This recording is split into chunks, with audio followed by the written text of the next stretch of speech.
Hello guys, welcome back to our channel. তো আমাদের পোশাক আশাক দেখে বোঝাই যাচ্ছে যে আমরা কোথায় যেতে চলেছি। তো দেখতে হলে প্রথম থেকে শেষ পর্যন্ত দেখতে হবে। তো ফাইনালি আমরা সবাই রেডি হয়ে বেরিয়ে পড়েছি। এই যে দেখে নাও আদার্স আর সবাই বাকিরা টিকিট কাটতে চলে গেছে। তো এদিকে আমরা সবাই মিলে আমি ইন্ট্রোটা দিয়ে দিলাম, তার মাঝখানে চলো দেখা হচ্ছে যেতে যেতে। ফাইনালি আমরা স্টেশনে চলে এসেছি। তো ফাইনালি আমরা ট্রেনে অনেকক্ষণ আগেই প্রায় পৌঁছে গেছি প্রায়। তারপরে কি বলবো, সিট পাচ্ছিলাম না, সেই জন্য দু একজন পেয়েছিলো। দিয়ে ফাইনালি যখন সবাই পেয়ে গেল, প্রায় 10:30 পার হয়ে গেছিলো। দিয়ে রাতের ডিনারটা সবাই ফাইনালি ভাবলো কমপ্লিট করেই নেওয়া যাক। দিয়ে ওইদিকে ওরা ডিনারের খাবারটা আবার বের করে নিচ্ছিলো বাবা। আর এদিকে আমরা দুজনে মিলে কি আর বলবো, এত মজা করে নিচ্ছিলাম। তার মাঝখানে আবার দেখছি খাচ্ছে, দিয়ে আমি দেখিয়ে দিচ্ছিলাম খাবার কী ছিল। আমাদের মেনুতে ছিল লুচি, আলু পটল ভাজা আর সিমাই দিয়ে সবাই খেয়ে নিচ্ছে। দিয়ে ফাইনালি ওদের খাবার হওয়ার পর দিয়ে বললো যে তোরাও খেয়ে নে। দিয়ে আমি আর পূজা এইদিকে খেয়ে নিচ্ছি। এই যে পূজা দিদি দেখে নাও, দিয়ে ও খাচ্ছে। আমি তো বলছিলাম গাইসকে যে গাইস আমাকে দিচ্ছে না, একা একা খেয়ে নিচ্ছে। তো ফাইনালি পরদিন আমরা ভোরবেলায় যেহেতু 2:40 বোধ হয় আমরা ব্যান্ডেল স্টেশনে নেমেই গেছিলাম। নেমে যেয়ে ফার্স্টে আমরা ওয়াশরুমে যাওয়ার জন্য সকলেই বেরিয়ে পড়লাম স্টেশনের ওইদিকে, যে কাউন্টারের দিকে।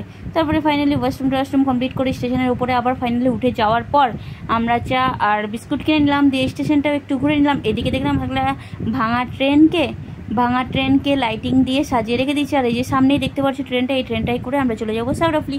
আর কি বলবো, সকালের দৃশ্য না ক্যাপচার করে থাকাই গেল না, সেই জন্য একটু ক্যাপচার করে নিলাম। আর সাউরাফলি স্টেশনে ফাইনালি চলে এসেছি, দেখে নাও তোমরা। আর সাউরাফলি স্টেশন যে পার করে এই যে সাইড দিয়ে নেমে যেতে হবে। আর ওখানে এত সবজি মার্কেট আরও নানান ধরনের মার্কেট ছিল, সেই জন্য আমি অত ভিড়ের মধ্যে ফোন বার করিনি। আর তারপরে আমরা এদিকে এসে সবাই একটা করে কাঁধে ব্যাগ কিনে নিয়েছি, আর দুটো করে কৌটো কিনে নিয়েছি জল ঢালার জন্য ঠাকুরকে। আর এটা হচ্ছে নিমাইয়ের গঙ্গায় আমরা নেমে যাচ্ছি। এই যে দেখে নাও কতটা ভিড়। দিয়ে এরই মাঝখানে ঠিক আমরা পৌঁছেই গেলাম। দিয়ে আশেপাশে দেখেই নাও তোমরা কতটা ভিড় আছে। আর এখানে যাওয়ার প্রায় আমার ছোট থেকেই শখ ছিল, বাবাকে বলতাম যে যাবো। দিয়ে এবার ফাইনালি নিয়ে গেছে, কি আর বলবো। দিয়ে আমাদের মধ্যে তো যে কটা ছেলে ছিল সবাই মিলে নেমে গেল গঙ্গাতে স্নান করতে। এটা নিমাইয়ের গঙ্গা, দেখে নাও আশপাশটা প্রায়।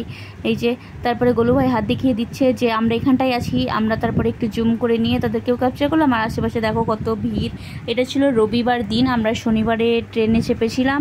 তারপরে বয়েস পার্টিতে জল তুলে নিয়ে। আর এই একটা জিনিস মজা দেখলে, যাওয়ার টাইমে বাবার গলায় যে রুদ্রাক্ষের মালা ছিল, বাট যখন ডুব দিয়ে উঠলো তখন আর মালাটা ছিল না। আর আমরা খেয়ালও করিনি সেই মুহূর্তে।